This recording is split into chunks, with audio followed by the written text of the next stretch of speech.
Parents want their children to be well-rounded, but the problem that every parent faces is that 7-year-olds would rather watch any video on YouTube than learn how to play the violin. So, how do these concerned parents get their children to be more active? Answer, they force them. Now, forcing your kids into activities isn't a bad thing. In fact, overall, it's extremely helpful. Forcing kids into doing something they don't want to do is the only way we can get them to go to school. Okay, saying that out loud kinda sounded wrong. Doing extra activities, especially at a young age, not only teaches you important skills, but it also teaches you what your interests are. How are you gonna know if you don't like ballet unless you try it? I've tried it, and now I can say with confidence, ballet is not for me. I'm sure I'm not the only one who's had to deal with parents signing you up for sports, instruments, and more sports. I think when you're really young, you don't realize that you have a choice. Your parents just start taking you to soccer practice every Wednesday, and you think, oh, okay, I guess I'm doing this now. But all the activities I was forced into, while I never got invested in any of them, I'm still glad I did them, you know?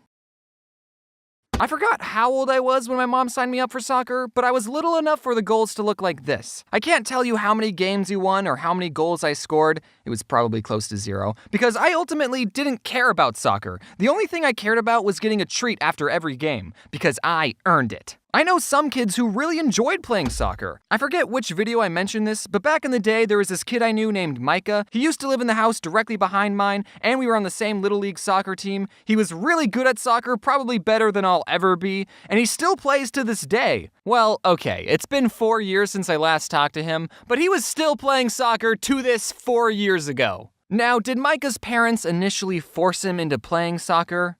Probably, I didn't ask. But if his parents never forced him into it, he would have never known how good he was at the game and how much he enjoyed it. But that's enough about Micah. This is my channel. I don't remember how I stopped playing soccer. I just stopped showing up to the practices one year, and then I never played again. And then my mom put me into Boy Scouts, and that was a lot better because it wasn't competitive and camping is awesome, and I made some dumb videos about it.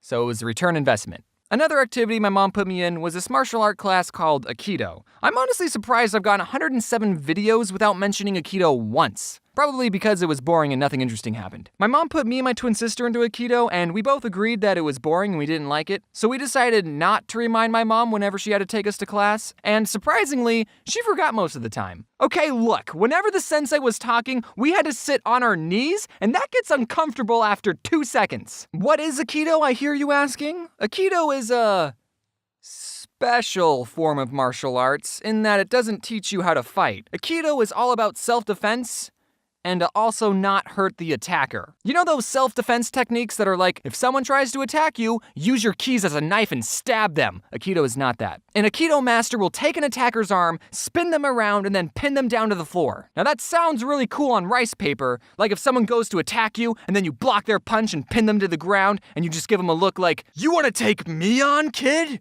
I've already got you pinned down. Now I'm not gonna hurt you, because I'm that powerful. But if you ever attempt to attack me or my clan ever again, I will be forced to use 10% of my power and break your spine in half. And I think my mom saw that Aikido was non-violent and taught self-defense, and she thought it was a better activity than learning how to kick someone in the face. But after doing some research on Aikido, I've learned that it's not really, what's the right word?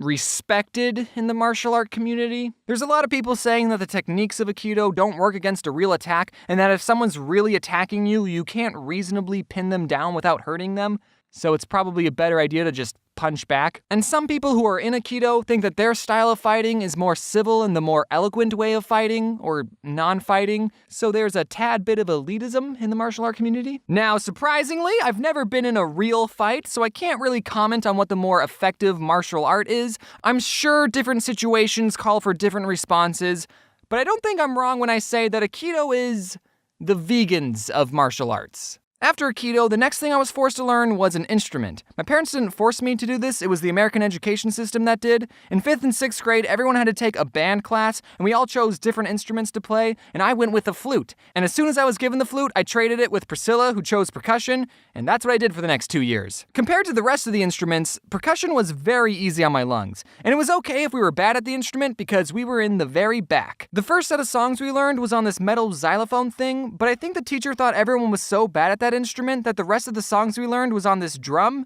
Just one drum, it looked like this. So while everyone else had to learn face and every good boy deserves fudge and whatever these lines connecting the notes mean, we cool kids in the back only had to memorize 3 notes: a hit on the drum, a hit on the side of the drum, and not hitting the drum. Now those are my favorite notes.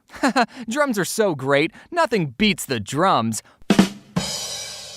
Drums are easy. So my parents tried to get me to do extra activities, but I never did more than what I was told to do. But that's okay. You should at least try new things, and if it's not something you enjoy, well, at least you tried. Now, with all the activities I did, I still spent plenty of my free time doing some other things. Okay, I played a lot of Neopets and RuneScape, and as much as I enjoyed these games, I would say overall, they didn't make me a more rounded person. Unless you count what they did to my horrible posture. People will spend their free time doing what they enjoy, and entertainment is designed to be entertaining. And while it's good to take some time doing things you enjoy, just like everything in life, it's all about balance. I think there's a very clear and important difference between a hobby and an addiction. If you enjoy playing video games and binging Netflix in your free time, then do that. Keyword being free time. You still need to set time to sleep, work, and socialize, and take showers. If I can smell that you were just binging a show, then that's gotta change. While I was working on this video, I wondered why it was more acceptable to be good at chess than it was World of Warcraft, because at its core, chess and Warcraft are the same thing.